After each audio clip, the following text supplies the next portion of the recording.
Hello! Welcome to Story Reckless. My name is Nathan. I will be your DM this evening, and I use he, him pronouns. I want to pass it over to our players. I know that maybe for some of you, this will be your first time tuning in, hopefully, because we're starting a new adventure and it's a great time to tune in. But yeah, in case you don't know, we're playing Dungeons and Dragons. Anyways, so yeah, why don't I like pass... it says on the tin. Like it says on the tin. I'll pass it over to the players for their intros. My name is Claire. My pronouns are they, them, and I'm playing Quidam, half-elf grave cleric. And my name is Olive. My pronouns are she, they, and I'm playing Lovelace, centaur nomad, probably. Interesting. No matter what happens, we'll always be together, and that's what I mean by that. Exactly. Awesome. Before we jump into the story, I just want to give a quick content warning for this arc in particular. There's some elements of war that will be coming up in this arc, possibly descriptions. I'm not going to get too graphic with it, just it's too raw right now, but I just wanted to warn folks in case anybody just, is not in the mindset for that, for understandable reasons. So, yeah. With that being said, though, I do hope you stick around, because that is not what the entirety of the story will be, because we don't really know where it'll go in some regards. I don't know. We'll see. We'll see what happens. But with that out of the way, thank you so much for joining us, and let's jump into the story, shall we? So, we see a long, winding road that extends northward through rolling plains. However, the plains have been ravaged and burnt. We can see distant wisps of smoke rising on the horizon. A single, smaller path leads off to the west, out towards the coast. You can see the dense chaparral collected around the path. A lot of it has been chopped down, burnt, destroyed. There are still remnants of carcasses of animals that have been slaughtered and left on the sides of the road. As we head west towards the coast, we see a collection of towers making up a massive keep that clings to the rocky coastline, surrounded by a great wall. This is Candlekeep, and this is where our two heroes find themselves. Where they are exactly, though, is a good question. So, Lovelace, Quidam, where do you think you are at the moment within the walls of Candlekeep? Are we picking up exactly where we left off with these two? Are we picking up at day 3? I would say this is after you've finished your research. So okay. This if anybody watched our previous arc, about 2 days ago, one of the towers suddenly flew up into the sky with flames and smoke trailing behind it, and it disappeared into the great blue beyond. Wild things happening these days. But once that was all settled, and yeah, people talked about it a lot. But you got your research done. It's been 3 days since the events in the Firefly Cellar. Yeah. What are you doing? You do know that the officials in Candlekeep, the Avowed, are highly encouraging people not to leave the walls. You've also been informed that there is a platoon of Flaming Fists that are on their way to help with the refugees to get them out of Candlekeep to Baldur's Gate. So it seems most of the people that you're kind of with, all these people that have survived the Knolls and have collected in Candlekeep, their plan is they're waiting for that platoon to arrive so that they can get escorted back. That being said, the Avowed won't stop you if you decide to leave. They're just, your funeral if you want to do that. So, yeah. So where do you think you are with all of this kind of happening within the walls of Candlekeep and, the greater world outside? Probably in the hearth. Okay. That's where the people are. Yeah, and that is, in fact, lots of people are in there. I think Lovelace has, in particular, spent a couple days in like intense conversation with Little One. Okay. The ogre with a headband of intellect and gutweed. The little small cat that we rescued from a mysterious dimension mansion. And then Little One adopted. And just like actually having some time to catch up, trade stories, like hear more like where Little One came from, like what Little One's family is like. Yeah. I mean, he regales you with many stories. He does kind of open up a bit with you.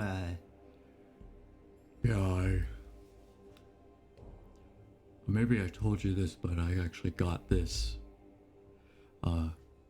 headband here. My name isn't actually Little One. You see, before I got the headband, I was very violent. I saw that this halfling had this shiny crown, and I wanted it. I smashed him, and I put it on, and then suddenly was overwhelmed with my new, I don't know, it had never occurred to me before. You think that maybe it would be like a headband of intellect / empathy, maybe, because I mean, I could think for myself, but it was just, I was overwhelmed with the emotion of doing it. Anyways, I gave myself the common name Little One in honor of that halfling that I turned to jelly. So yeah. Did you ever find out who they were? Oh. And like try to make any kind of reparations? Like we all make mistakes, but I think the important thing is to try to make good afterwards. I know. I had no way to find out. There wasn't much I could glean from them after they were gone. But maybe one day I'll be ready to receive whatever responsibility. I'll take full responsibility and try to make good. I think Lovelace is actually kind of like spaced out Okay. for that part of like Little One, and just like heard the words come out of her own mouth, being like, you should like stand and take responsibility for the consequences of your actions. And then just kind of goes into a spiral and like shakes herself out of it. And she's like, yeah, I mean, on the other hand, like sometimes there's just nothing you can do. Like sometimes you make mistakes and just got to keep moving. Yeah, and that's what led me here, really. But yeah. Well, thanks, Lovelace, and thanks again for Gutweed. Hey there, hey buddy. It's been really nice. Oh, so what are you and Quidam planning to do? Are you waiting for that Flaming Fist patrol to head on back home? I mean, historically, I haven't gotten along super well with the Flaming Fist. Yeah. I think I'd like to, now that I've kind of gathered my strength again and gotten my feet under me, I know where I'm going. I'm gonna head out as soon as possible. Oh, you're traveling on your own? I mean, again, I would rather take my chances in the wilderness than know that I'm gonna be traveling with Flamin' Fist. Nobody's better than them. Yeah, they're not great. Nobody's better than them. Yeah, I realize I phrased that Yeah, wait somewhat, a minute. like literally nobody is preferable. Okay, I think I follow now. The lack of persons is better than them. Well, Isolation. There we go. Yeah, you don't want to be around them. I get it. I don't want to be around them. Okay, Lovelace. Well, if you know what you're doing, but it sounds really bad out there. I don't know if you've heard what people have been saying. Hasn't been something like this, and this is like this is like an historical event. It's feeling like the amount of this swelling of knolls. Some people are talking about the return of Yunagu. I really hope that that's not what it is. It's a little scary though. Which means that we need to get what we are going to do done while we can before it gets worse. Oh man, that's grim. You mean like just appreciate the time we have? Lovelace kind of like looks over little one's shoulder, just into like just empty air, Mm-hmm. and says, "Yeah, something like that." And maybe, maybe I'm looking for my own headband, something to turn things around. Okay. Well, let me know if I can help. I'm pretty knowledgeable. I've get a good opportunity here to read lots of books. But I wish you all the luck. I appreciate it, little one. Stay safe. And I think Lovelace picks up and goes and starts packing her things. Okay. Quidam, what about you?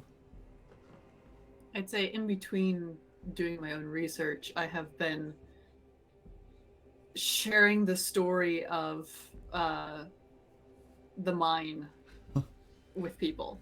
Okay. As many people as I can. Yeah.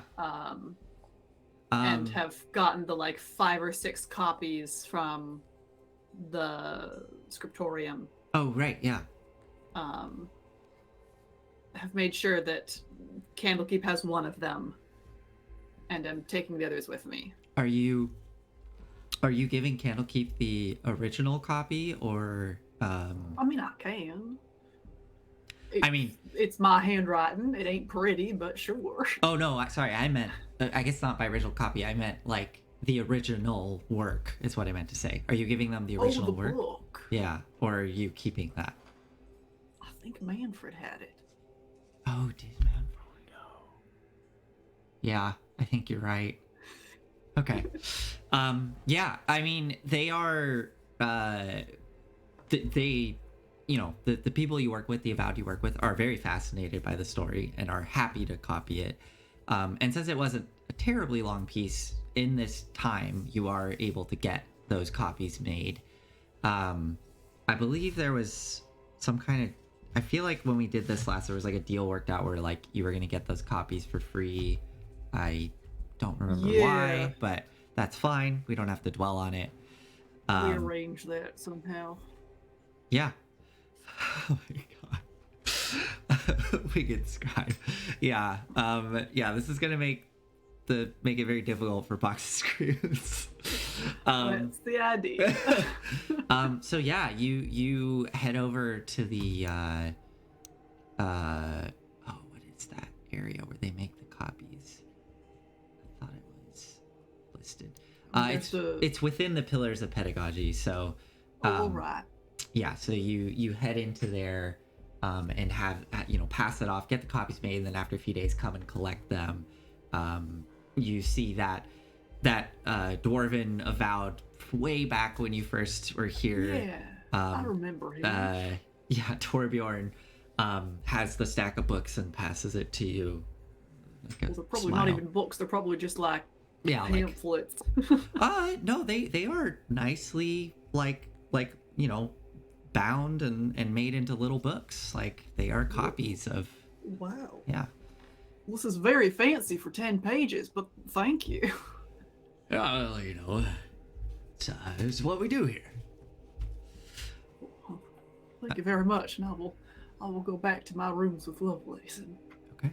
store those away in the strange bag that I now have possession of. That's right. Yeah. And yeah, you put them in and they just kind of disappear. But yeah, so do you head back to your room where Lovelace, I guess you are starting to pack up. I think I've been slowly like packing for a longer journey, not just like Not just rations to get you from right away. settlement to settlement. It's like tents Okay. and like cooking gear. Okay. And like really like efficiently packing, which like takes a lot longer than Right. if you're just throwing things in a day bag or even a couple day bag. So does Quidam come in on this as you're getting those things set up? Sure. Okay. So Okay. Yeah, Quidam, you come in and with your books as you're going to pack them away, and you can see that Lovelace is meticulously setting up, what looks to be for a longer journey travel. Yeah. Does Quidam know what a longer journey travel packing looks like? You're packing more and more carefully than you have in the past. But I mean, we talked about this a few days ago to a certain extent. A little bit. When are you planning on leaving? Just waiting on a couple more items from the general supply. There's been a lot going on, Yeah. but I aim to leave before the flaming fish show up.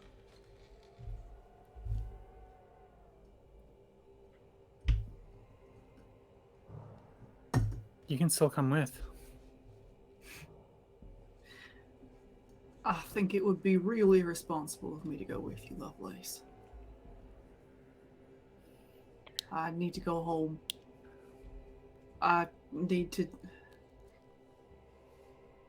do what I can to mitigate what you told Manfred. It'd be real nice to have you there with me.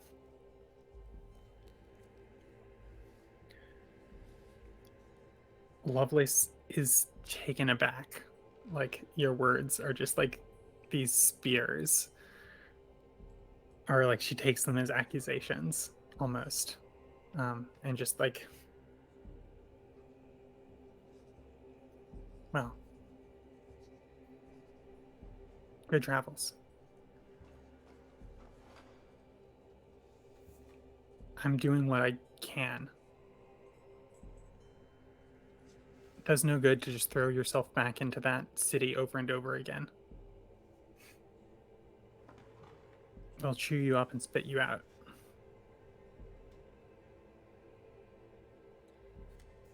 Lovelace, as you're looking at Quidam, you see one of those pulses from the ground of ethereal light kind of up through their body. And in a flash, you almost see like a neural network run through their body. And then the light trails back down into the ground and you see it pulse to the east. And I think as the camera kind of like moves to see Lovelace's vision, again, she just like stares off into the air. Quidam, you see her just looking at nothing, like looks off towards the east, and it sees other like pulses of light just like going off to the east periodically. Just like this whole river, like just that blankets everything and like it touches everybody. I know where I need to go, Quidam. If this is about your ghosts, why now? What makes this so urgent, so all of a sudden? It's been going on for months. Can't it wait another couple of 10-day? That's the thing about things that aren't urgent, Quidam. Keep putting them off, and not all of us are blessed even partially with elven longevity. We can't wait 50 years for our lives.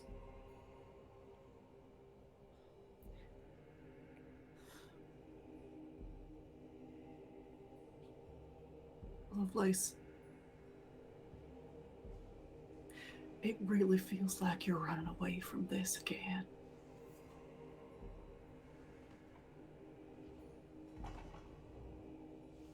I've watched you run several times from several large things. With you over my shoulder each time, dragging you out. Because you throw yourself, I don't know, onto the spears, trying to help folks. Was helping you give birth throwing myself onto those spears? I mean literal spears, Quidam.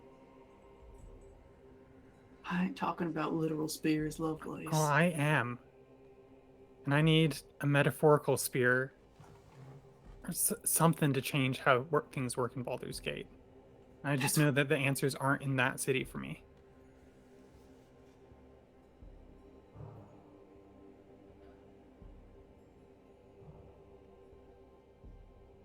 How are you, as one person, going to change how Baldur's Gate works outside of the city? I could ask you the same in the city. I'm not alone there. I've got everyone else. I got my family, I got the healer's crew, I got all the other crews. I'm not alone. I ain't ever alone there. That makes one of us.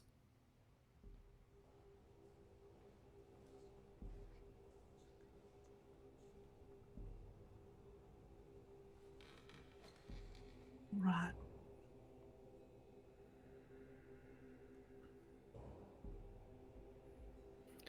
Lovelace turns, latches up a backpack.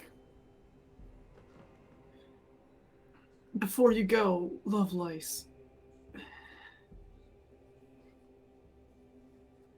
you think you're ever coming back? Yeah, I'll be back. All right.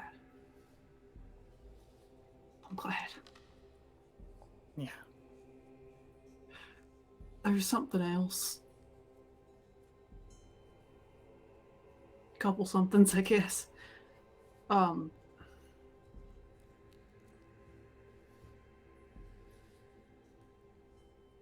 of screws.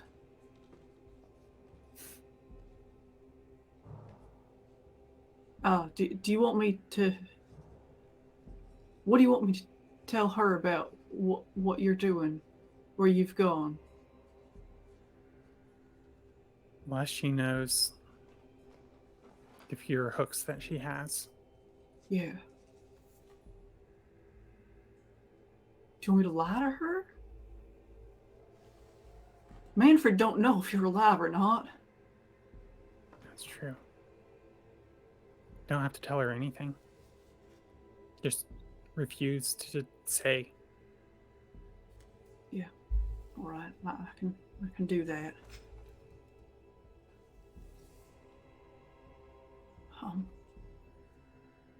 Other thing about her.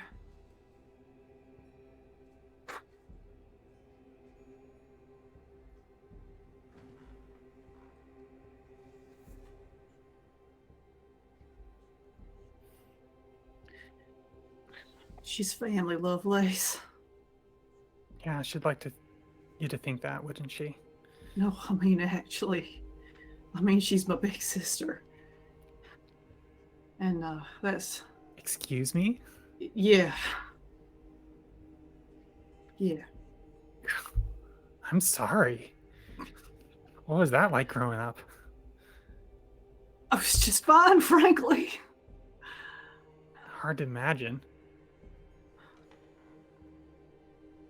I guess I could see the resemblance, actually. Yeah, You, we don't look terrible same. I mean...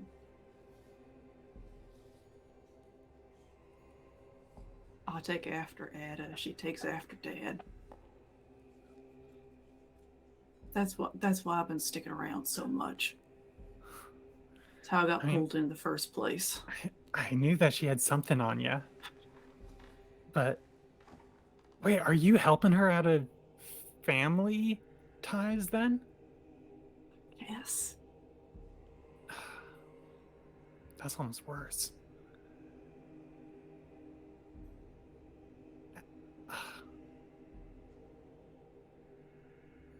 How did she get like this? You're one of the most different sorts of people I know from her.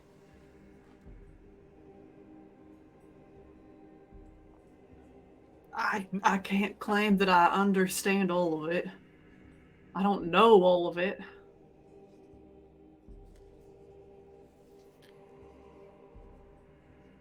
She and Ada never really got along terrible well, and she didn't hang around much, starting maybe 30 years back. Well, good luck with that. I'm gonna go All right. and unlock the secrets of the universe and come back and crack that city open. We'll put a hand on her shoulder and squeeze. Well, you went for a big hug. Yeah, okay. Hug.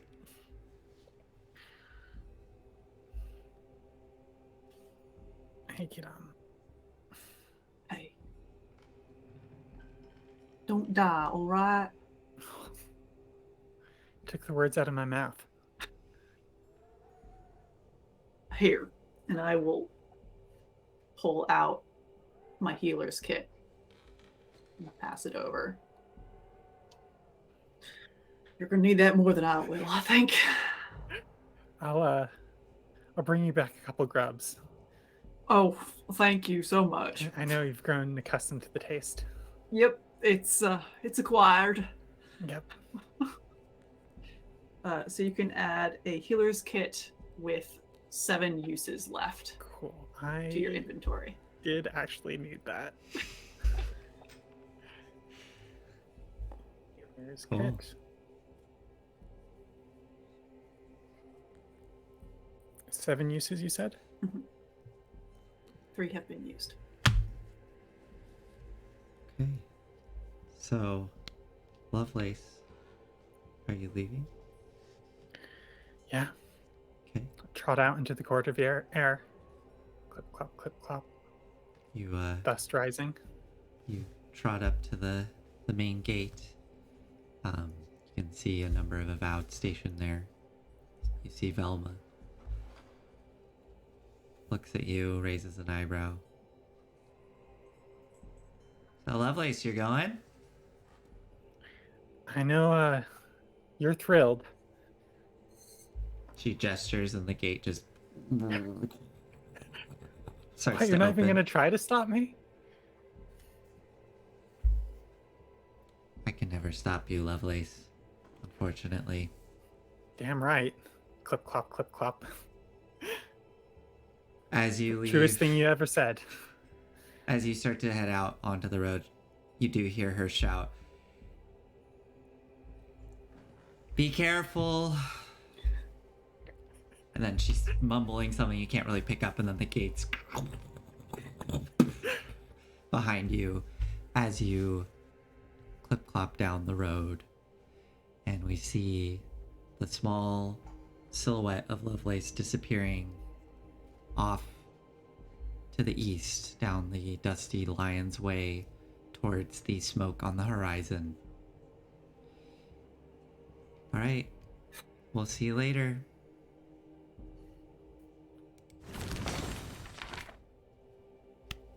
Quidam, Yeah. it's just us. And all the NPCs. Hey now. So, Quidam. Alright, I'm assuming you're waiting for the Flaming Fist. I am. Okay. I also want to check in with Renwin Okay. at some point in the next couple days, just to make sure he's all right. Yeah. I mean, Renwin, like, he is either in a crowd talking to people or is with you in your room, like in the evenings when you return. He seems to basically just be staying in the hearth and going from your room together out to the hearth, stays there all day, and then when he sees you going to go to bed, follows you to go to bed. So he seems a little on edge. Renwin, Yeah, Manfred left a while ago, like days ago. yeah. Maybe. I don't know. He implied that he did to me. I spoke with him briefly. He has that damn hat. I don't know what it can do. Maybe he's somebody in here. I don't know. Can that hat do more than one thing? I really don't know. I just assume because it's magical that maybe it can. But maybe not. I don't know. I don't want to take any chances. He tried to stab me once on the road, and then I think he was possessed. I don't know. I just don't want to take any chances. That makes sense. I just want to get back to Baldur's Gate, and try to get to a ship without drawing any attention to myself and go home. That sounds fantastic. Great. Probably from the time we joined the Flaming Fist to the time you get on that ship, we should pretend that we don't know each other. I think. Oh, shit. Okay. I think I am being watched, at least in Baldur's Gate. Why did you come over and talk to me back at that tavern? I'm so sorry. It's fine. I'm so sorry. Lovelace should not have invited you. Everything has just been... You both have been great. I've really enjoyed our time together, but everything has been terrible since I've met both of you. Yeah, that's very fair. I lost my goat. I was stabbed. Was I? I don't remember. There were things in the dark. You were stabbed at least once. At least once. That's more than most people should ever be stabbed in their life. I absolutely agree. Anyways, okay. So we pretend like we don't know each other. I'm gonna be spending the next few days making some friends to travel with then. Sounds great. Okay. Well, there was a half-elf fella who was at the gates who had a stringed instrument. Yeah, no, it was hurdy-gurdy. Yeah. That's right. I could go talk to him. Yeah, it's a good call. Okay. Okay. Do you want me to get my own room? That can we just? I think here we're fine, frankly. Okay. I don't want to be in my own room. Yeah. I'm also really glad we're not down in the cellar anymore. Yeah, I'm very glad they arranged for someone else to be down there. I know rooms are tight, but I just could not spend another night down there. No, I would have taken a closet, which would have been fine for me, but maybe a little more challenging for you, especially Lovelace. Where is Lovelace? She took off. Oh, okay. Sure, okay. Whatever. That's fine. Okay, well, they said the Flaming Fist should be here within, I don't know, 4 to 5 days or so, something like that. I'll just make some friends. Sounds great. Yeah. I hope this Knoll thing hasn't spread south. Sorry to be selfish like that. I know it's affecting all of y'all up here, but it ain't any better if it heads south. Yeah, no, it would. Oh! It's too late. What? Oh, Lovelace had a painting of a person who we were supposed to deliver back to Baldur's Gate. Well, That's okay. It's very specific. yeah, it is. I just remembered that. Oh well. Carry on. But that's it. I'm gonna go make some friends. And he scurries out of the room back to the bar to go meet people, and arrange travel time. Oops, somebody messaged me. My notifications are on off. Sorry, chat. Oh. Anyways, was there anything else you want to do, Quidam, in the time that you wait for the Flaming Fist? So, as I said, it was like 3 days to do research, and then Lovelace left. So let's say that was like on the 4th day. So okay, what Renwin said was wrong. The Flaming Fist should be here within 2 days, according to the Avowed. So you have a couple days if you want to do anything in that time. Otherwise, we can just jump straight to. We'll contact Valor at least once more and give her another chance to communicate useful information.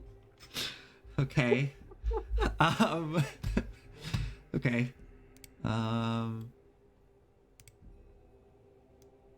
Yeah, let's see, what does she say? She said that she was making money fighting gnolls. Yeah. She responds back, okay. I am south of Fort Morning Lord, east of Wood of Sharp Teeth, fighting gnolls.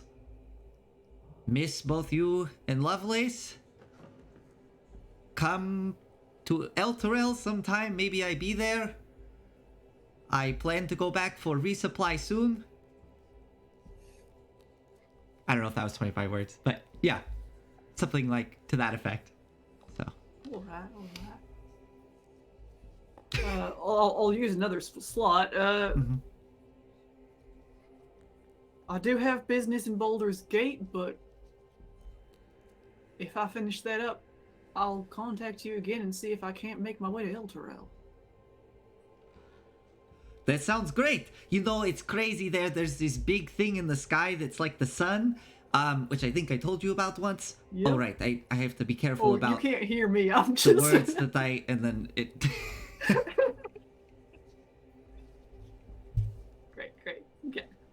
So I will just spend a couple of days. Okay. I'm probably just talking with folks. Okay, great. All right. That's what I do.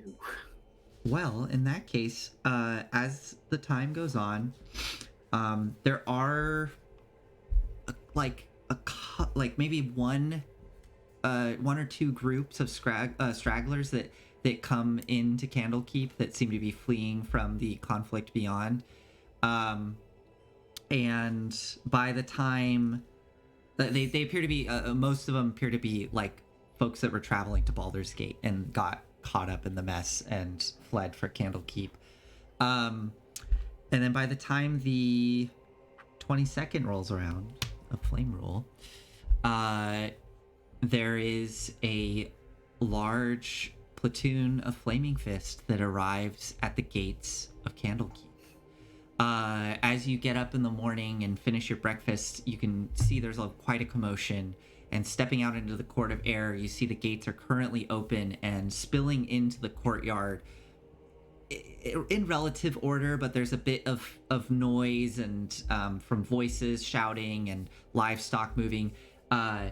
You watch as 3 big wagons are being pulled in, flanked by many soldiers. This is probably close to 60 soldiers, all coming into the Court of Air with these 3 wagons that are full of supplies. You do see amongst their midst, it's still in military garb, but there are what appear to be, you recognize as the Flaming Fist has a small contingent of priests in their midst. that are basically like, medics that are following in behind them. And then there is one which you recognize as the high-ranking officer within the group that is riding in on a horse in full plate. I can't really make out the features. But yeah, this platoon of Flaming Fist comes in, and there's a flurry of activity as Avowed and Flaming Fist just kind of standing by and watching, but the Avowed are helping escort people over to this platoon, and you see some of the lower ranking officers of the Flaming Fist are kind of assigning people to various groups within this larger group, kind of assigning them to the different wagons. So I will present myself probably to one of the priests and inform them that I'm a healer and midwife. I have a bit of magic. I'm also wanting to head home. Yeah, you see as you approach this priest with like a broken nose, kind of greasy hair, turns and you say this, and he just kind of goes, "Not going to be needing any midwifery out there, but if you can cast some healing." And this man looks haggard and tired. It's good to know. I'll let the shit, I forgot the names of the ranking of the Flaming Fist. I had it all written down now. I'll let the flame of the unit A flame? I'll let the flame know. He may be wanting to assign you up closer to the lead wagon if that's the case. I'll be sure to report to him. He's busy right now. As everything's getting settled in, you are assigned to the lead wagon, where it appears the concentration of this force is.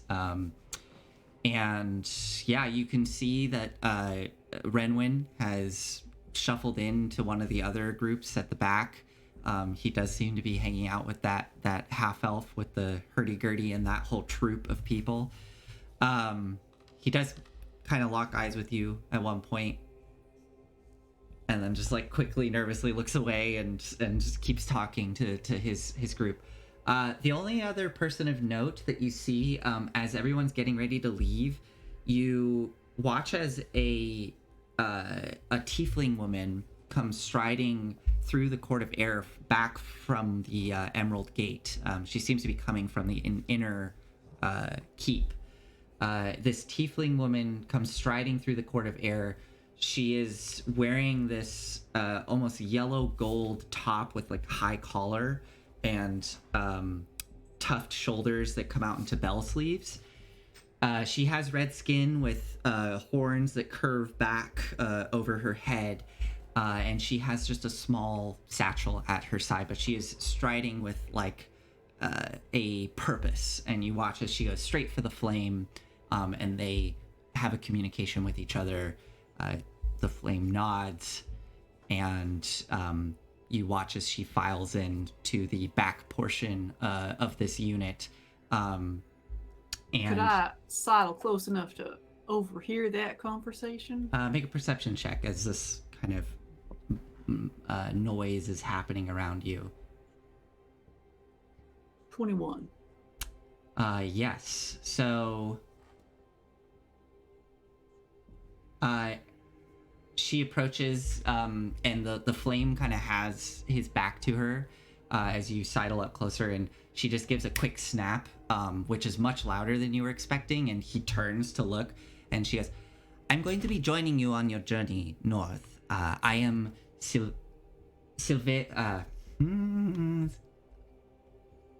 I am Silveri Savakis. I am one of the great readers here. I just wanted to inform you that I'll be joining you." And this gentleman kind of cocks his head and, "Yeah, whatever you want. It's fine. You got magic?" "Yes, I do, but I will be reserving it for myself unless something dramatic occurs. I will, of course, do my best to help defend. But I would like to join you.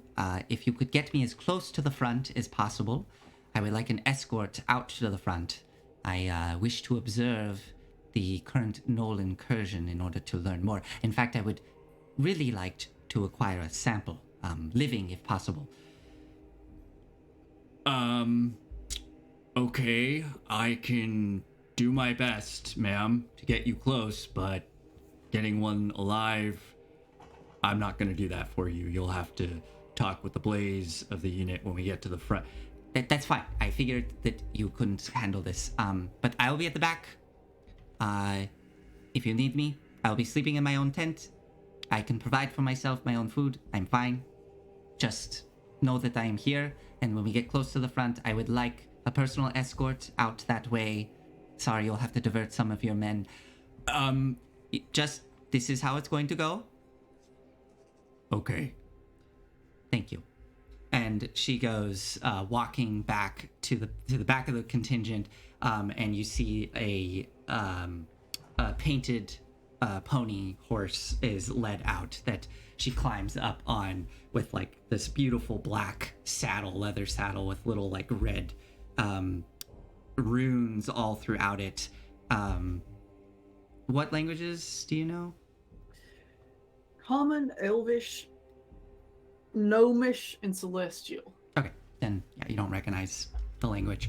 But yeah, she gets up on her horse and starts following in behind.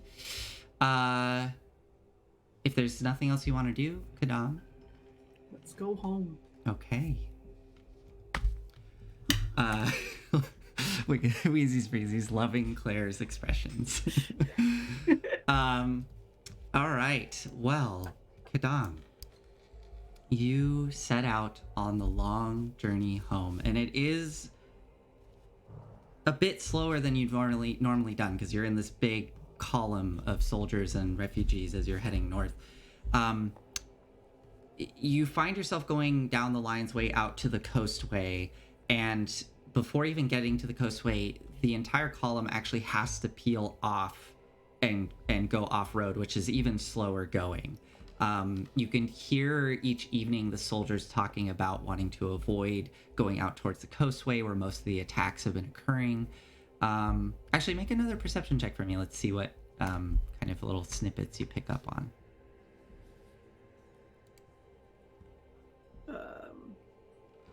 8. Yeah, then you just kind of pick up on that this unit is trying to avoid going on the Coastway, and doing so with wagons through these plains is very slow going, but it seems to be the safest route. As you get closer to the Cloakwood, which takes about, let's see,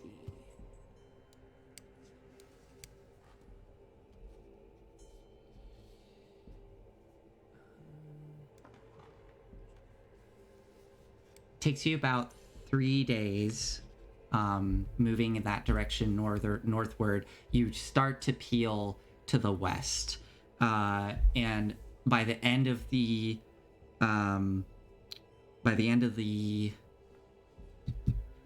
fourth day, you actually find yourself coming out onto the Coastway. As you come out onto the Coastway that evening and start making camp, you now are starting to see the effects of this Knoll incursion. You can see that off to the east there is these plumes of smoke that are kind of scattered throughout as the sun is setting, and the sky above is taking on that eerie quality of it's way too red and orange than it should be because of all the particulate in the air. And as you're settling down to camp, you can see that the soldiers are much more on edge, setting up these intense perimeters around the camp. And there's even going into the night, you notice that small units of Flaming Fist are riding up and down the road to elsewhere, going past your camp. The following day, you continue along the Coastway, able to pick up a bit more speed, making your way towards Baldur's Gate. And as you get...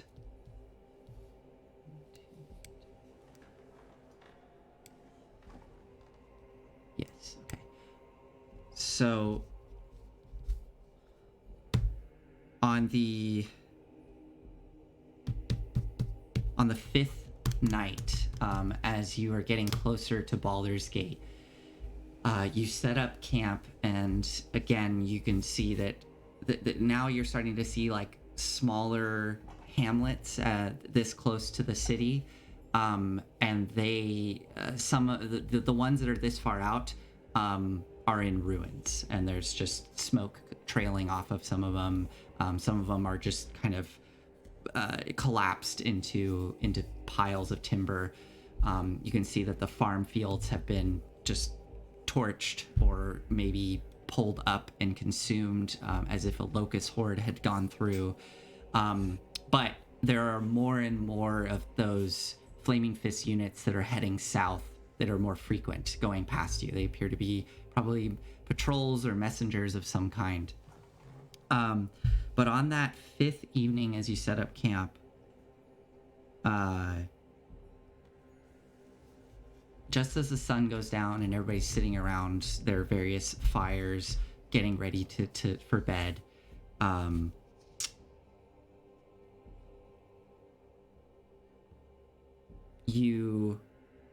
I missed one thing. Sorry. That's right. A couple days back, you did see that woman, that tiefling woman, take a contingent of forces and head out to the east. Okay. Yeah. But on that fifth night, as you were settling down with the various campfires around and all the solemn faces surrounding you, you suddenly see far to the north this sudden burst of light. Just a like, as if, to put it into like a modern perspective, as if there was a sudden flare of a city far off in the distance where you see that glow at night, as if a city had suddenly just turned all of its lights on in a sudden flash on the horizon. And then it winks out. Now, I've heard about the miniature sun that's in Elturel, but we're looking more directly north than that, ain't we? I'm sorry. I did mean to say east. I don't know why I said north. So, yes. So maybe that's Elturel. Possibly. You can make a survival or nature check, I would say, to kind of gauge. I'll make that survival. I rolled a nat 20, so 24. Yeah. Based on you quickly look up and look at the positioning. Well, I don't know if you actually would Quidam know how to use the stars to figure out. No. You know what I think it is then? It's. Okay. You rolled a natural 20. This could be a lot more interesting. Okay. Looking off in that direction as it winks out and everything goes dark, you blink, and when you open your eyes, you suddenly find yourself high in the clouds above a city, one that you don't recognize. But you see that there is shining sunlight over it, extending far out to the horizon, where you see the darkness is pressing in. And looking up, you realize it's nighttime. You can just barely see the stars glinting off to the south behind you. And then as you look down at the city, you see that hanging sphere, like some artificial sun that's just hovering above the various rooftops and buildings. And you watch it suddenly flare up with this more reddish light. And then it winks out and becomes just a black orb hanging above the city. And you start to see everything shake below before you are taken out of the vision, because the ground beneath you is shaking. Everybody in the camp is rushing around. You see soldiers grabbing their spears and looking out into the distance, into the night. You see people pointing off to the horizon where that flash of light was. There's all sorts of conversations sprinkling throughout the camp. Damn it.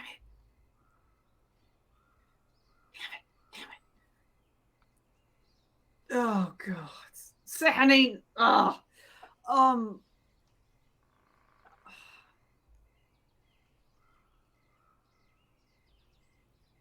I'm gonna just stay with the rest of the people. I'm not. Damn it. Okay. I say just kind of around to no matter who's listening. I will get to it. I promise. I need to take care of stuff at home first, though. One of the soldiers like stops. What are you saying? I'm sorry. Are you talking to me?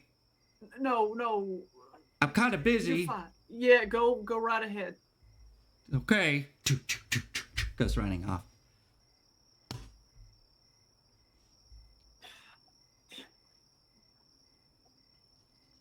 I'm gonna check in with Valor.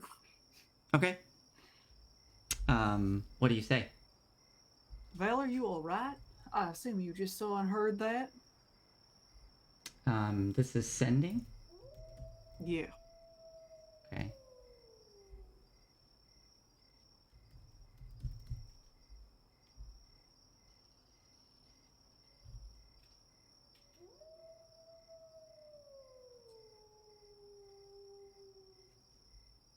Okay.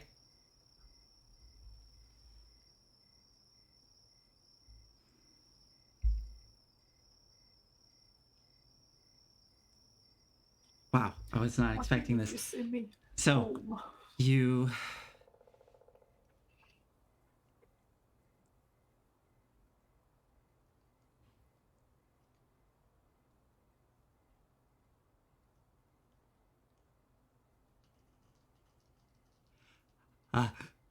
Quidam, I don't know what's happening. Everything is, oh my God.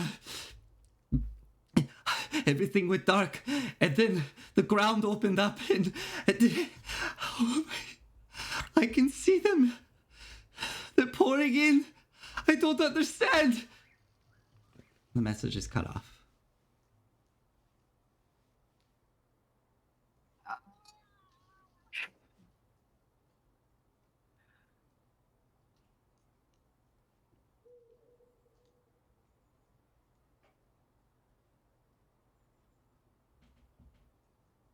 I think I'm just frozen there. I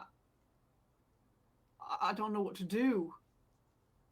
I can't just take off running. What?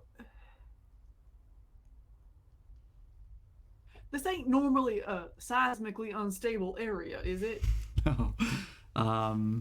No, I don't know if Quidam has even ever experienced an earthquake before not too long ago when the rocket flew away. Yeah, I've got 2 in the last, 5 days, 10 days? Yeah.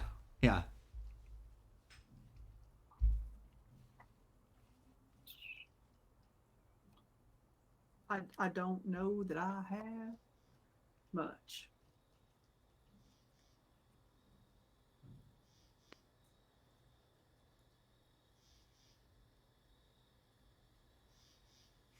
Yeah, I mean, augury ain't much help in this situation, honestly.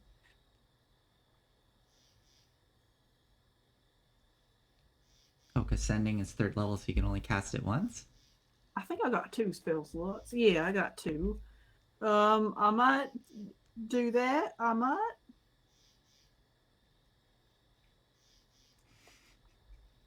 I'm trying to think if there's anything better. Ooh, what's this? Nope. Yeah, I'm gonna go for sending again. Okay. To Valor? Or to somebody else? To Lovelace. Oh, okay. Let me see something. Yeah. So, God, okay, wait. Also, I forgot to mark when Lovelace left. So Lovelace left this day. This is what happens when I keep a calendar and I try to be like very specific about travel times and stuff. Well, this is, you said the end of the 5th day, I think. Yeah. I'm just seeing how long it would take Lovelace to get to the Woods of Sharp Teeth. Totally. Because he could probably.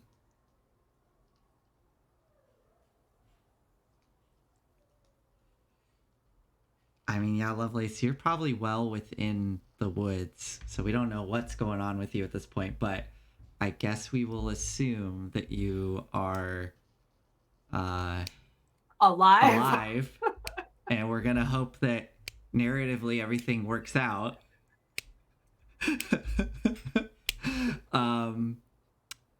Lovelace, since you're inside the woods, I don't think you saw the flash, but you probably felt the rumble. But I don't think you would be.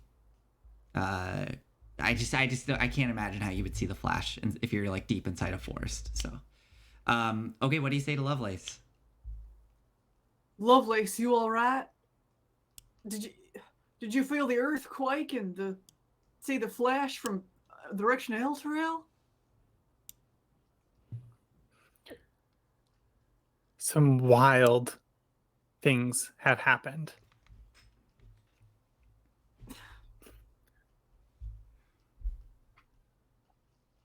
In forest. No flash. Earth shake.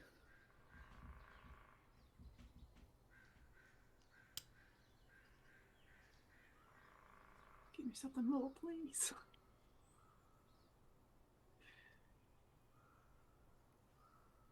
Can't deal with it.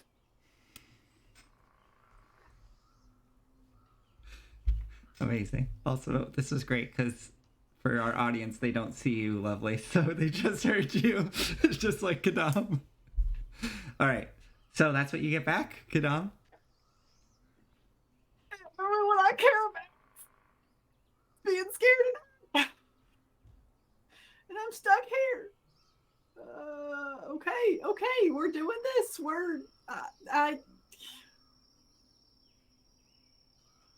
I have nothing useful. Okay. All right. So you're almost to Baldur's Gate. Are you gonna just follow the platoon back?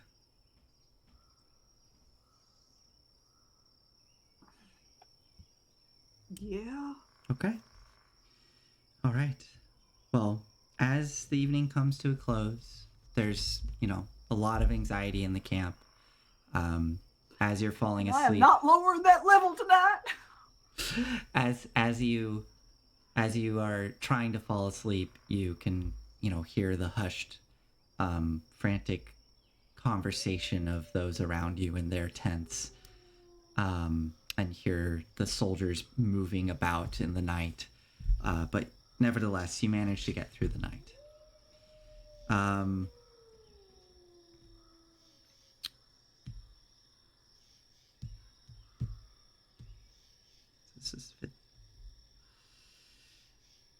It takes you 2 more days to get to Worms Crossing and get into the city. As you pull in on the other side of the river, a couple things you notice. One is as you're starting to go across Worms Crossing, the kind of activity and the liveliness of Worms Crossing is not there. Things seem to be very subdued. There is a substantial line, though, that you have to file into with everyone else that has been escorted here to make your way through the crossing with all the other refugees coming from the south. Going on to the other side of the river into the outer city proper, again, you just pick up on there is a kind of quiet in the streets, even going through Whitkeep, where normally there's a lot of activity happening at. I would want to actually stop in Sal's foot. Yeah, and okay. find a list. Okay. As you are going into Southfoot, you see a new community has sprung up. It looks very, very recent because it's just, hide tents. And you see some humanoid figures stepping out from some of these tents that, some of them, you recognize them. You've seen them before, but they have that like orange skin with some of them have like a blue nose or a red nose. You see a community of hobgoblins that are posted up in Southfoot. They look to mainly be, like older hobgoblins, children, and maybe those that are, unable to fight. But yeah, and there is this cluster of tents there. But you make your way to List's place of residence. What is List's home look like? I am gonna ask you because she I think we said lives on the streets. Like she doesn't have a building necessarily. Mm-hmm. She just kind of probably is in an encampment with some other folks, or I don't know. Mm-hmm. Yeah. Okay. I don't know how on her own she is, but yeah. Okay. Yeah. You go and find this small camp in Southfoot.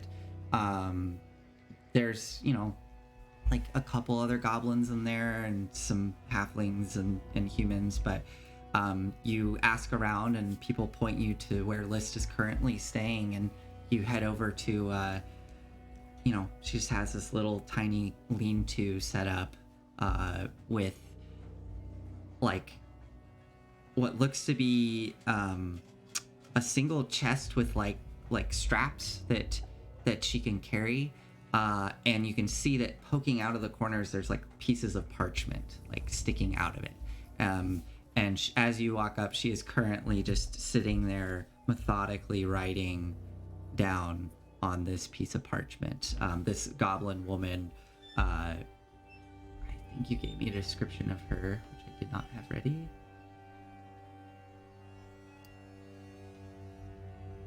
Large black eyes. Yes. Ink-stained fingertips. Yeah, this goblin with very large black eyes. Yeah, and her fingertips are that like dark coloration as she's writing, but she looks up at you, muttering to herself, Richard, Stephen, List, Hawkins, Quidam.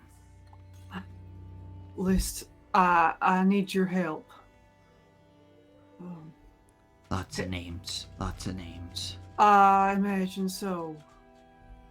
Martha, I'm so sorry. Jared,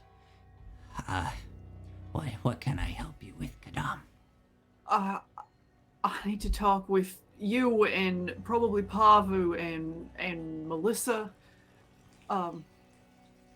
Yes, things have not been good since you've been gone. I'm so sorry. Are you all right? I'm fine. Just lots of names. Many names. If there's somewhere safe nearby where we can all meet, I don't want to go home just yet. I just got in. We could go to Pavu's shop. That might be safe.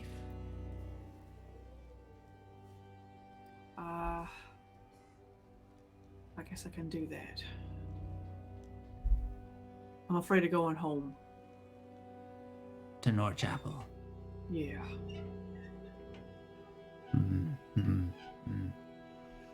I have some friends at the Wood House. We could probably get in there.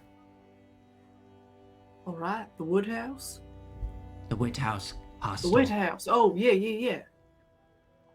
That'd be real nice if you could do that. I can get a hold of such Lovelace. Of Melissa and Pavu. I'm assuming Lovelace is all right. Her name hasn't popped up.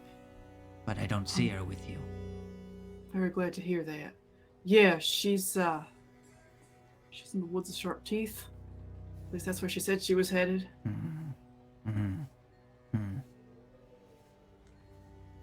I'm sorry, I'll explain everything once we're all together. I don't want to have to explain things more than once. I'll go talk with them. All right, and I will follow her, and on the way send to Melissa and Pavu. Okay. Yeah. Please come as soon as you can. Yeah. It is important. Yeah. Yeah, you're able to do that, and you're able to start collecting the members of the crews to get together. Also, I'm realizing it's called the Whitkeep Hostel. That's what I meant to say. Works for me. Yeah. So yeah, approaching this this building, you know, it's this. Let's see. Yeah, it's this white-walled manor, but it is not really white anymore because it is covered in paintings and color. And there's all these strange contraptions and sculptures, some of them moving, littering the front yard. But as I said, even as you're approaching it, there's kind of a somber tone from this community as you're going in. But Liz talks with this rock gnome, this woman, goes by the name of Pernilla Cabernock. But she lets Liz in and is able to guide you to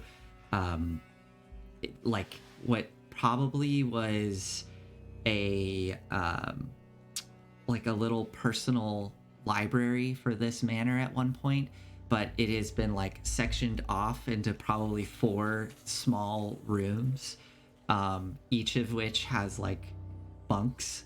But she just kind of ushers you into one and just like kind of hand waves. Yeah, residents here probably not sleeping here right now. It's fine. Just take the room. Nobody will bother you. Thank you so much. Yeah, that's fine. Just let me know if you need anything. Come into the kitchen. Press a gold into her hand. Wow, it's like I'm a flaming fist or something. Wow, okay. Thanks. And she kind of waddles away. So after some time, Pavu and Melissa show up, and you all have to kind of cram into this small bedroom.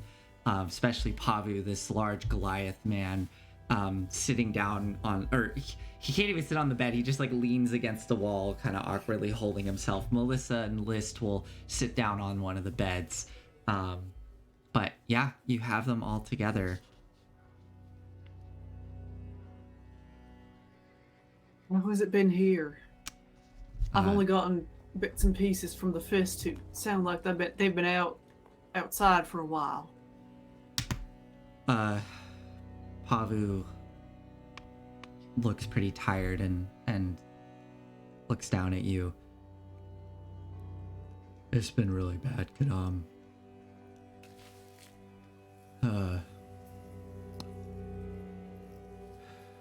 The guild has been putting a lot of pressure on the crews. Melissa kind of throws her hands up in the air. It's a little bad, Pavu. Rent has doubled for anyone who is openly associated with the crew.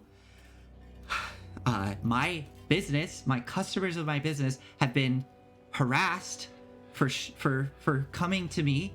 I've heard in some of the rougher parts of town, people have been just kicked the shit out of.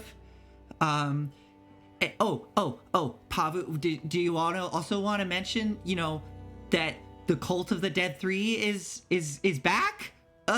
Yeah, so, that's great. Jared, John, and Liz is just sitting there muttering in the corner. Yeah, Quidam, it's not good, to put it in clear terms. Cult of the Dead 3 has been increasing their activity again. Apparently they're not gone. So, No. I mean, sure, they're never gone. That's what the story says. But this is real. There are people disappearing again. There are people showing up dead in the streets. And then on top of that, as I said, the guild has been putting a lot of pressure on the crews. And now there's apparently a fucking Knoll incursion. And the Flaming Fist have emptied the city with the majority of their forces to deal with it. So, yeah, things are not great, because now it's just us against the guild, the cult, and what is left of the Flaming Fist. Oh, yeah, and you know what's great, too? Older Raven Guard, the one guy that was kind of, I mean, whatever, but... Yeah. Yeah, he's in El Terrell right now on a diplomatic mission, so he's not here, which is great. Yeah, it's really not good. Yeah, Melissa, just... So, Quidam, that's what's going on with us. Thank you for telling me. We'll assume that you told them about Lovelace and all that. Actually, well, just to not repeat that conversation over and over, but... I'm really sorry that Lovelace isn't here right now, but, Me too. Oh, what did you want to talk with us about? I know you've been gone for a while. Yeah. I have a lot to tell you all. About where I've been and why, and some information I have that sounds relevant to the conversation. Okay.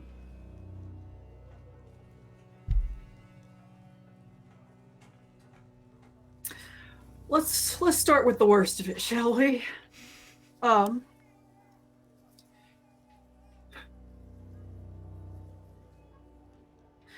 My sister is Guild Kingpin of Eastway. And I have been working with her in various capacities for about, 15 years? Probably like shrinks in on himself. Melissa just kind of straightens up and cocks her head, and List stops muttering for a moment and then just looks up at you.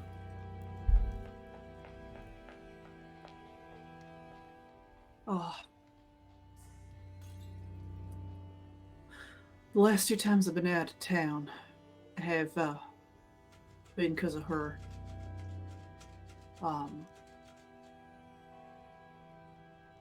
This last time it went real sideways.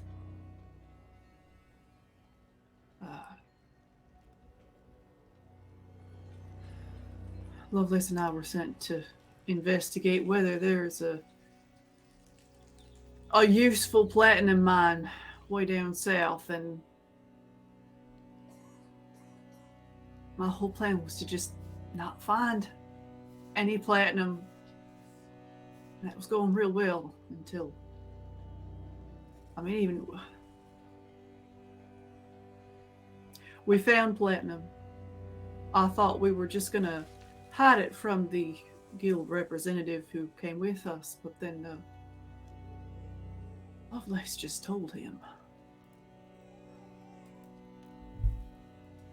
And he managed to get here ahead of us. So Lovelace is working with the guild again. This was to be her last job. Right. Mine too.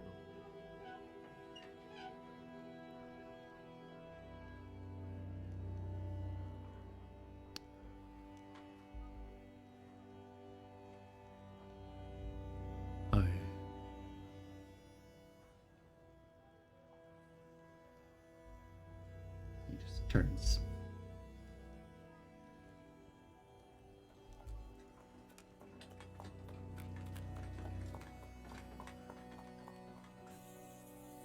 My sister told me,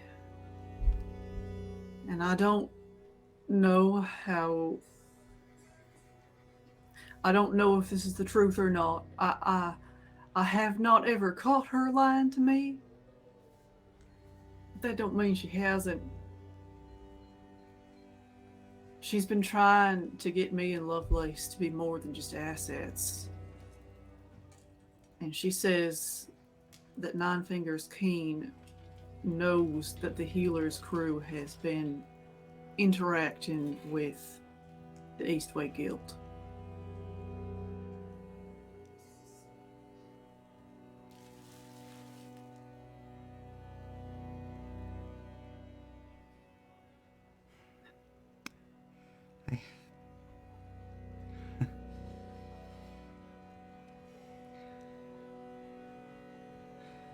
Guess that's why my customers have only been harassed and no one's been hurt. Explains a lot. I've heard other members of the crew say they've gotten off pretty easy as well.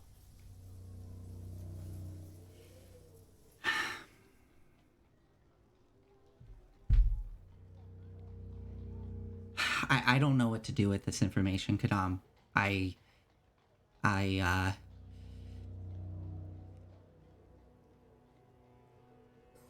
I'm feeling pretty hurt about it. Yeah. Yeah, that makes sense. The whole reason that we started doing all of this was so we didn't have to rely on them.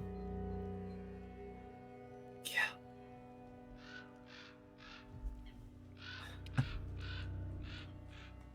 And you're pulling us all back into it.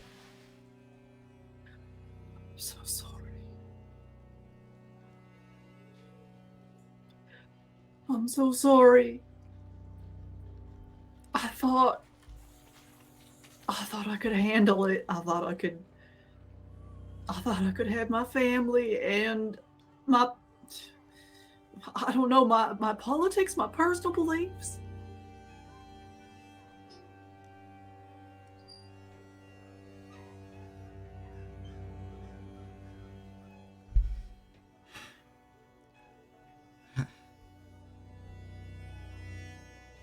I wanted to tell you all,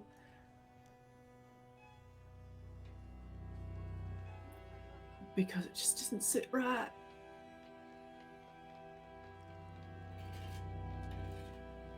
I realized I was being cowardly and dishonest with myself as well as you all.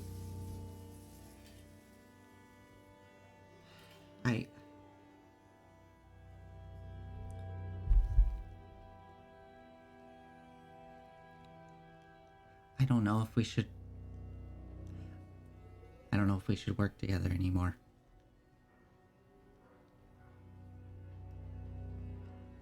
Pavu leans back from the wall. Melissa, it's their sister. And besides,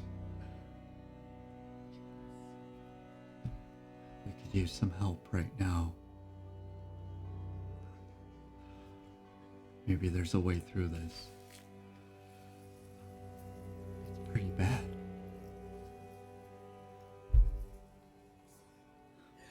Pavu,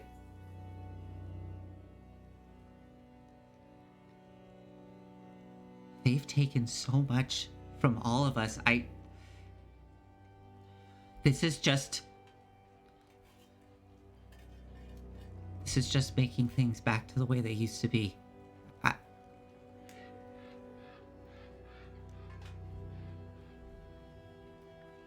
If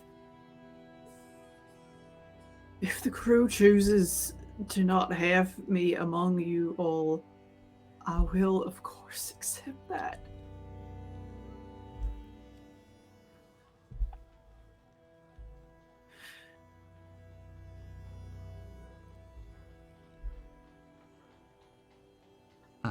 List looks up at you.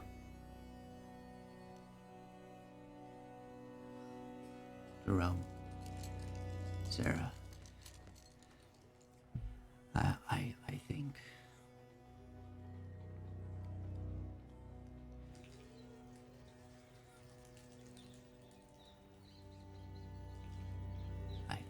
need to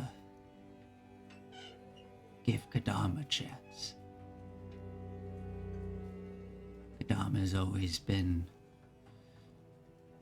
one of the most kind individuals we've known. Has always had the best of intentions. I do trust them. This may have just been a mistake, but we all do that. And I would rather forgive.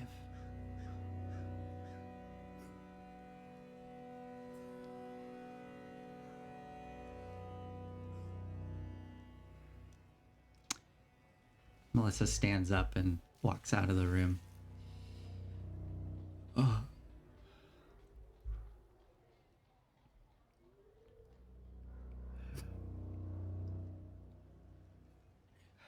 Quidam, if I know Melissa's upset, but just give her She has every right to be. Give her some time.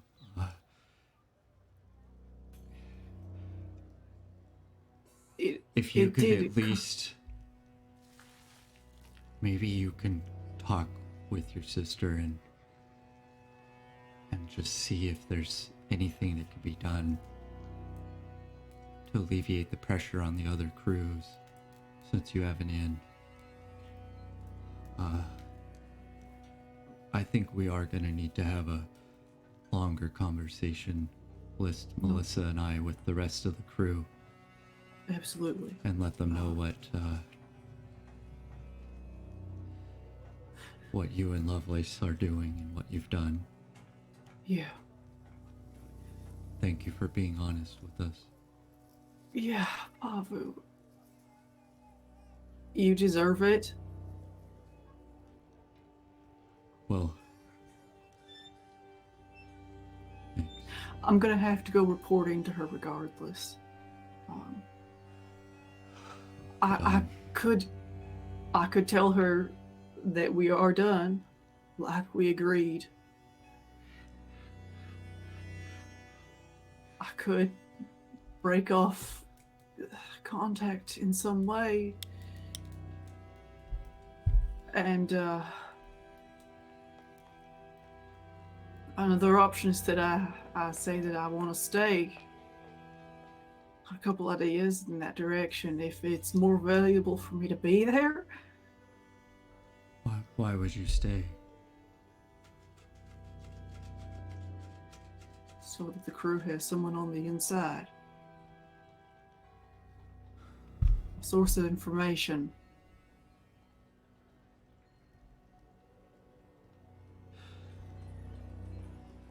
I don't know that she trusts me terrible much, but she does love me. I do see the value in that.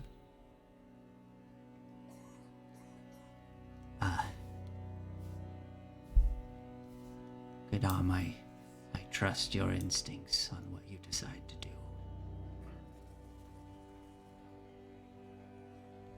Thank you, Liz. I don't want to make a decision without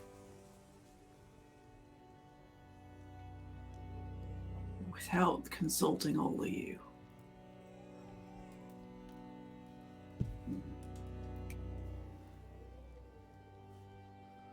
Well, why don't you go report in, and we'll communicate with the rest of the crew and come to a consensus. All right. Can we find you at your home? Yeah, I'm pretty sure it's being watched by both the Guild and the Dead Three. Oh. But yeah. Right. Do you need to stay with one of us? I think it would be best if I didn't. Understood. Okay, well, good luck. Thank you. Thank you for listening.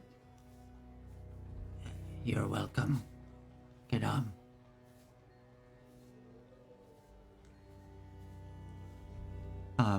All right. So, Quidam, would like to go just a little bit over tonight. Do you want to go check in with Box of Screws, or do you want to? Yeah. Okay. Yeah, I'll drop my... No, no. I'll go directly to her. Okay. Okay.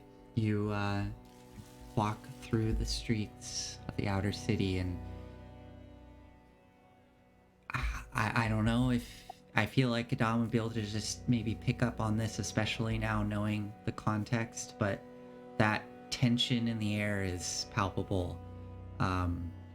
You do see less, even though in the outer city you don't see many flaming fists, but you barely see any until you get to the gates, the basilisk gates. And once more, you do have to kind of wait in a substantial line, as there are folks that are trying to even get into the lower city. But you managed to get through. Go ahead and mark off, I believe it was 5 copper pieces to get in.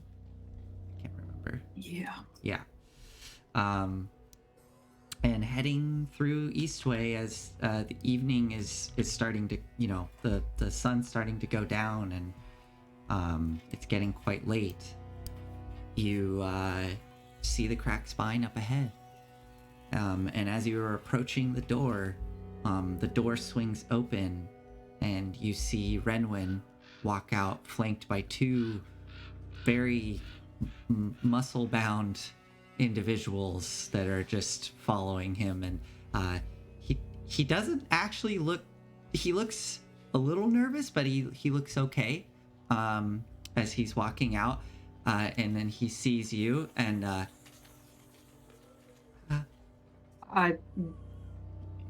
unless he... The word that's occurring to me is attacks. Unless he tries to get my attention, I do not recognize him. Okay, he just... And, like he kind of stumbles and stops, and those 2 individuals just, like, put their hands on his back and push him, and they just keep going. Okay, you enter into the cracked spine, and... walking into the cracked spine, you see Disa there, who just looks up and acknowledges you. She's reading this actually kind of large book. It's pretty intricate looking. It has like this little mirror on the front of it, and where the border is, it's like filigree that looks like blonde hair, kind of like around the little circular mirror. And the book title is The Price of Beauty, which is written on it. But she sets that down and smiles and looks at you. Quidam, you want to go, come on. You want some coffee? Yeah, it's okay. Well, just... I would take a bit of your extra stuff. She goes into the back. Comes out. All right. Here you go. That stuff is really nice. Let's get y'all settled downstairs. I think take like a sip. It burns really, really bad, and makes your head kind of rush, and your nostrils burn as well as you kind of like inhale it. I'll just leave it on the bookshelf as a best part. She takes you back to the back of the shop and unhooks that little secret knob, and the door slides open, leading you downstairs. As you make your way down the stairs, you hear the usual kind of clinking and clanking of coins being counted and people working. And stepping down the stairs, you see that Box of Screws is at her desk there with all the piles of papers and ledgers. She has a mug at her side, but she's currently preoccupied because there's an individual sitting across from her. And this individual has their back to you, and she's, kind of in midst of this conversation. Olive, do you want to describe what you look like as Quidam comes down the stairs? Yes. So there is a half-orc man with a kind of like flopped to the side red faux hawk, big old beard, like a blue bandana around his neck, and is just like exudes an air of calm. Like, this is chill vibes. But the chill vibes are currently directed very intensely at Box of Screws. They're having like, I mean, this guy is not afraid of eye contact. Yes. Just looking into Box of Screws' eyes and just like talking very softly and intensely with intention.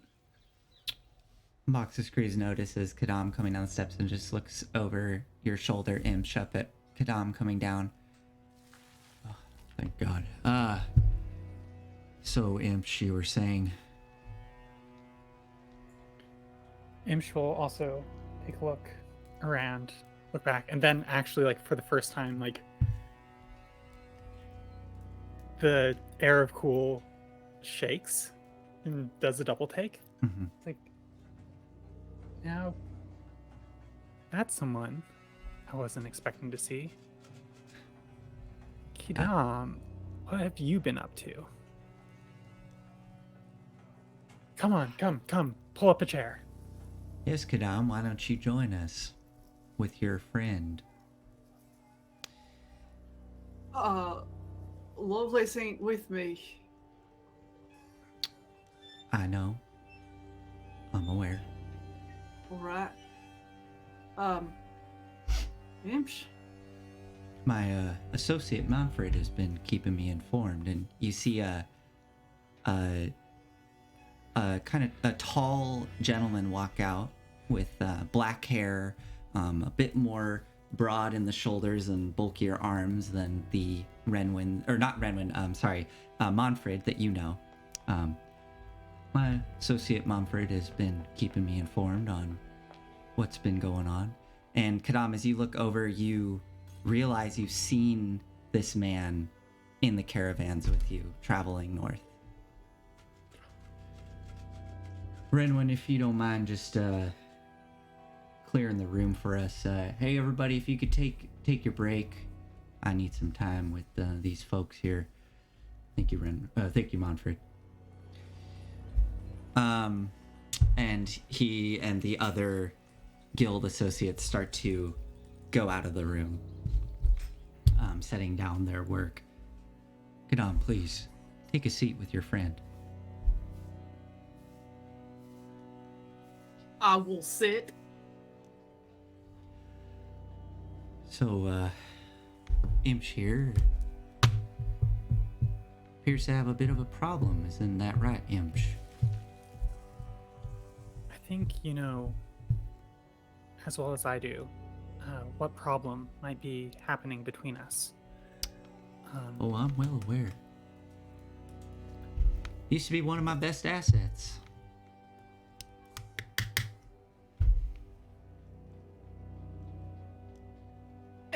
Am I really needed for this conversation? Oh yes, I would like you here. You'll come up shortly, I promise. Also, I heard about the little mining incident. It's real cute, Quidam. Just, she starts writing notes down. Yep. Anyways. I don't follow asset. Oh yes, your partner? Mm-hmm. Well, What sure. does Virgil have to do with this? It seems like y'all just came out of nowhere. Oh no. Virgil has had a little arrangement with us. But then he got, caught. He was sloppy. And the Flaming Fist discovered him using one of our underground passageways for his little bread operation. I don't Oh, see you don't? any Flaming Fist badge on you. You just a law-abiding, concerned citizen? That's right. I see. But if you What want do to you have make... to do to make this go away? If you want to make Virgil's little problem go away, and Quidam, if you want to make up for what you've done to me, making my business more difficult, I do have something that you could both help me with. What the hell did I do? You know what you did, Quidam. I genuinely am having trouble coming up with something. We'll talk later.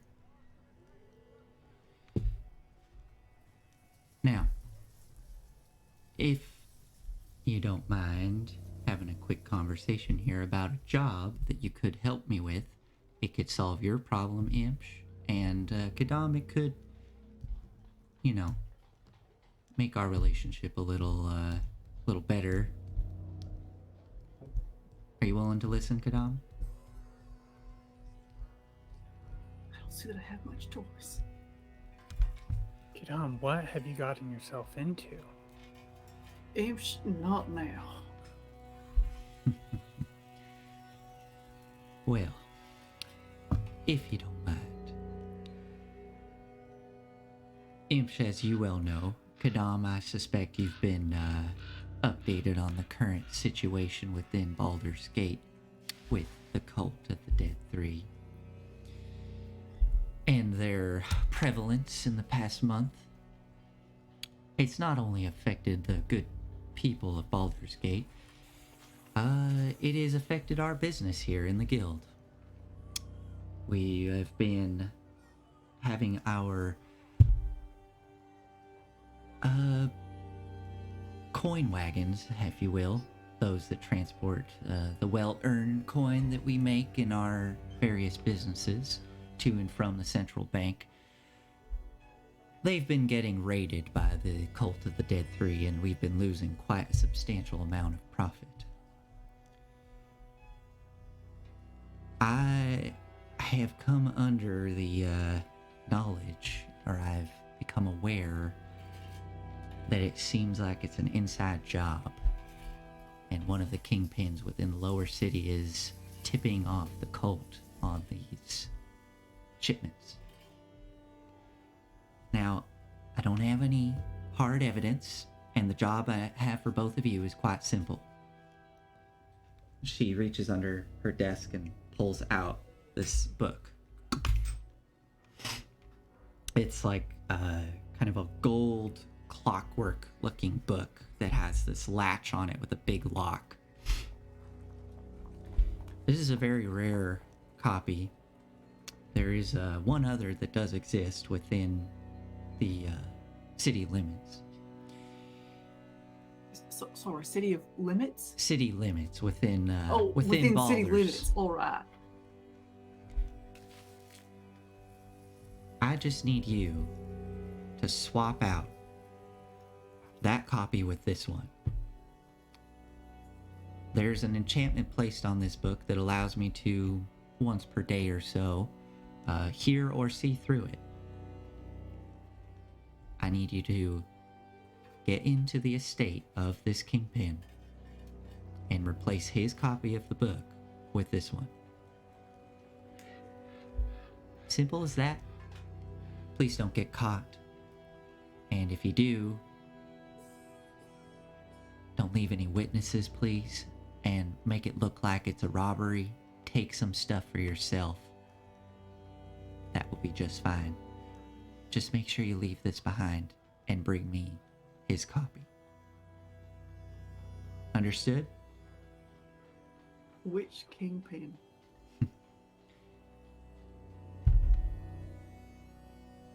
He goes by the alias, and I know you're gonna laugh, because I laugh every time I say it. But he goes by the alias of Glitterbeard. And we'll end tonight there.